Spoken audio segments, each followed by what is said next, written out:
और हम सबको पता है कि कालिदास महान मिथिला में दर्शन किए नहीं और मैया के कृपा जे एके रात में कालिदास विद्वान दर्शन किए नहीं हे कालिदास पूरे लिए एक रात में और दोसर जगह का माटा की प्रभाव नहीं है, मिथिले के माटा की प्रभाव है। हमारा अभिषेक सिंह जी के बुखार में फरमाइश के पास भजन गए हेलो नया नया कलाकार सब हम सब 10-20 बरस से गए थे अब वहां सब रिटायर ले लिया अब वहां सब रिटायर ले लिया। हाँ हमरा सबका विरधा सिंह घर पे मैथिली में चलिए आओ हे मैया बसई छी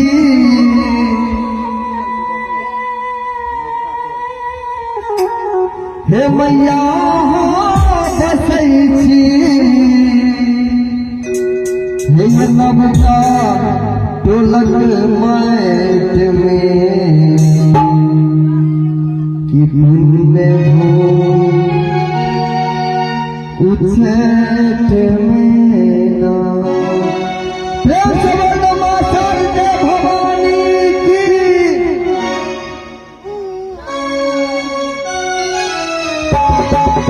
जय जय।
और मैया के कृपा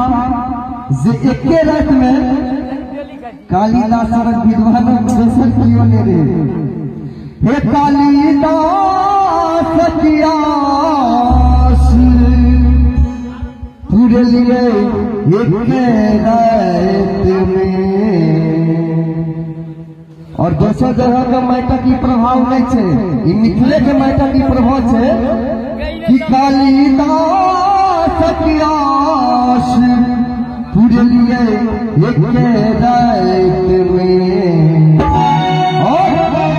कि पुण्य भूमि उछल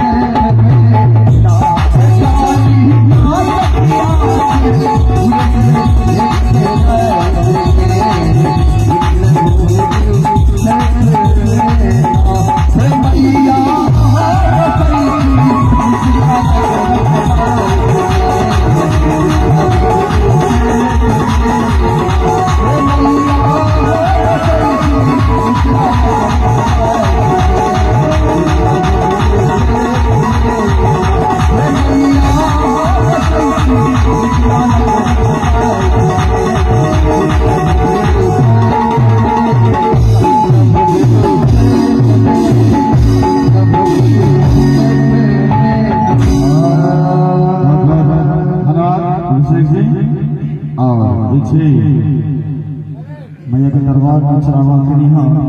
मंडल संक्षक जो 25 रुपया से चढ़ावा के